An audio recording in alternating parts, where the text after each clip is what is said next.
WeatherTech Raceway, Laguna Seca, the Monterey Bay Peninsula. And you're in for a real treat. Juan Gonzalez, CEO of Mission Foods, to deliver us our start command. Juan, take it away. Drivers, eat more Mission tacos. Cube 3 Architecture, TA2, live on Speed Sport 1, waiting for the green flag. Watching the starter. There we go, green flag. We're racing at Laguna. And really watch for Thomas Merrill on the start. 3 wide, headed to turn number 1.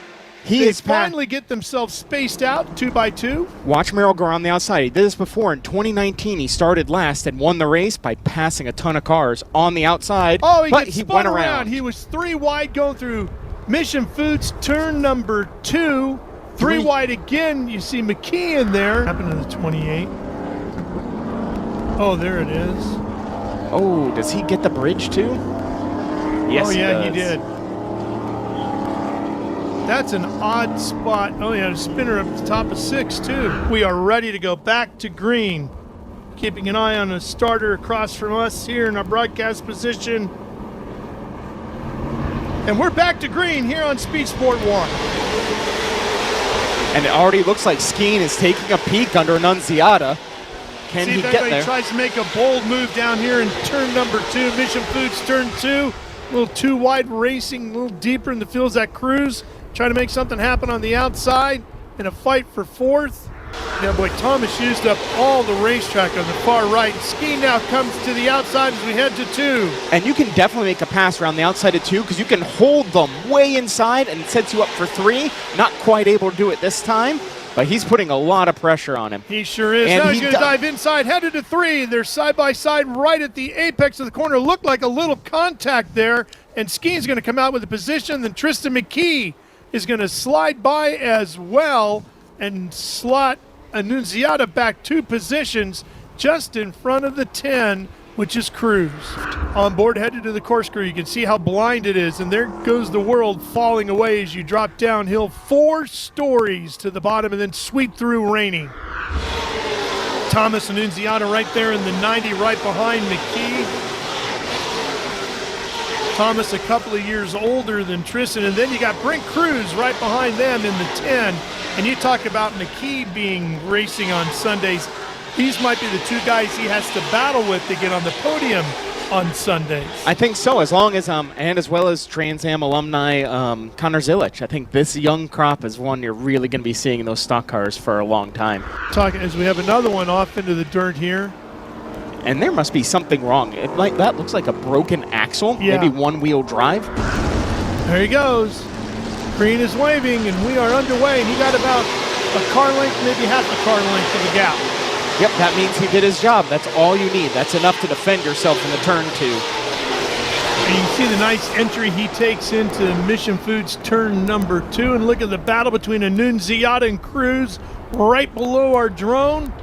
Thomas is going to fight off Brent for now as they close up on the backside of Tristan. Good look from the drone and the different lines through the corner, the double apex. Everyone's fighting to put that power down. Including Tim Lynn right there in the number 17. And Sheehan's working his way on that car. Ooh, big moment there. A little aggressive with the throttle, kick that rear end out. Tristan McKee slowing. Yeah, he's dropping. Definitely McKee. What a shame. As I was coming up, then they told me it was clear, so I went for it, and I guess maybe a little more happened right over crest of the top. Unfortunately, my teammate's car was sideways right in front of me, and I went for the gravel to go around the front of him. He went for the gravel to try and get out of the way of the other cars, and we found each other. He's on the gas a little bit earlier this time. Green is out, and he's got another good start. He did, though. I think Skeen held on a tiny bit better this time. We'll see if it's enough. Skeen is right there. Skeen gets to him. Skeen gave him the Annunziata bumper. on the inside gets into Skeen. Skeen actually closes up on Matos. They touch. They're giving again as they get to 3, more contact. And I think we're going to see more bumpers we get into 4. Skeen gets under him. Matos tries to take the line away. Matos holding that inside, but Skeen's going to have a good run to the outside of 4 here, and the drag race is on to 5. And who's Annunziata going to push? Or is he going to try to take it 3 wide? Himself. 3 wide. Oh, that's going to end bad. Into Skeen and takes Matos with him. Into the gravel goes Skeen. Big belch of flame as that one tries to fire back up. And guess what? Brent Cruz, new leader here at Laguna. And is that an Annunziata going off? Yep. But we're going to see more of a fight coming to a restart with 3 minutes remaining. Well, we're not done swapping paint yet. You get that feeling, don't you? Exactly, especially only 3 minutes and Cruz's first restart lead. Should be good for about 2 to 3 laps. Here's the green. We're racing. Cruz out front. And Acosta is there. DaCosta right after him as they head up over the hill. Julian DaCosta out of Mayaca City, Florida. Right on the tail of Cruz as they head down into Mission Foods turn number 2. And through the double apex. And it looks like Matos may get one of those spots back. He's trying the outside. He'll have the inside going to 3. He dives in deep, and he's going to force that issue there, and he's going to come out with the position. And he has a run. Unfortunately, not much you can do with it in the 6. He was all over the back of DaCosta. He's still all over him. Look at Adrian. Man, he ran it deep up into 6. And Matos all over both of them.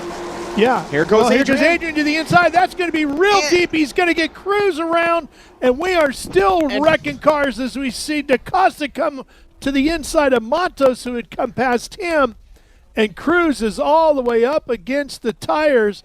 Look at how far back shuffled went the 30 car of DaCosta. He lost 4 or 5 positions, and Matos all the way back up to second, and if somehow we stay green, he might have a shot at the win here on Adrian before this is done. LaPaglia gets hit, and he almost hits the wall. White flag is out. 1 lap to go. And Adrian, cinch those belts tight, folks. This is going to be a wild last lap. And Adrian's smoking the right front, so both Adrian and Matos with some damage here.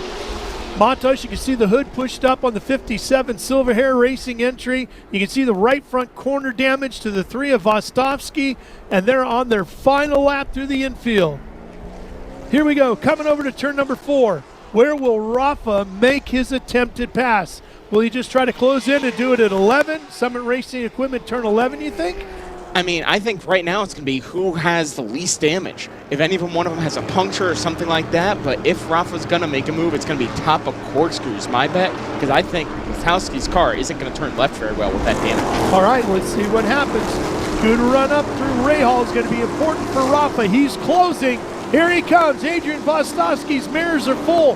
Rafa looking to the inside, going to the corkscrew. He's right alongside and easily passes him and leads him down through 8A. Yep, that was bound to happen with that damage. So Matos got that spot back, and we're going to see Grobel, our Western leader, on the overall podium. Brody Goebel trying to get second from Lutzowski. That you might see into turn 11. Here we go, coming down Summit Racing Equipment, turn 11. Vostovsky in second. Can't make anything happen there. Rafa Matos, who dominated this race, leads him off of the final corner to the checkered flag and wins it here at Laguna in our Cube 3 Architecture TA2 race. An outstanding show. Oh, the 47 around, and we got another one to the inside over here. We're still wrecking cars up here. Unbelievable. That has to feel good. Well, hats off to the Silver Hair boys giving me a car that it was a dominating car today. I was pretty confident after I pulled away in both restarts, but the last one I got moved out of the way and we were going side by side to 5, and I guess Annunziata decided to do 3 wide, and that obviously didn't work. Yeah, I just got tired of getting hit by other people, and I decided to take care of myself. And you know, hats off to the Silver Hair boys, Concord American Flag Pole Company. We're looking for this win for some time, and just a tough day. The TA2 class is definitely the most competitive series in the States, and just a dream come true to win for my guy, Chris Dyson. He's about to win his race here also.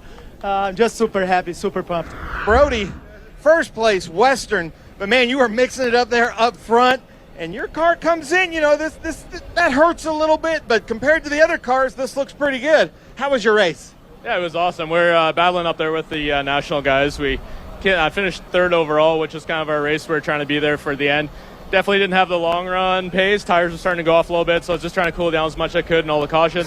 Had a really good battle. It was awesome to see my West Coast kind of guys up there with us. I think we finished 3, 4, 5. Yeah, they see and I got into it with my good buddy Michael LaPaglia. That's a little bit of our damage on the car. Woloskowski got into me down into turn 2. and on one of the other restarts, but it was pretty hectic out there. But it was an awesome race, so stoked to be holding down for the privateers and the national guys and West Coast guys and having us out here. It's awesome.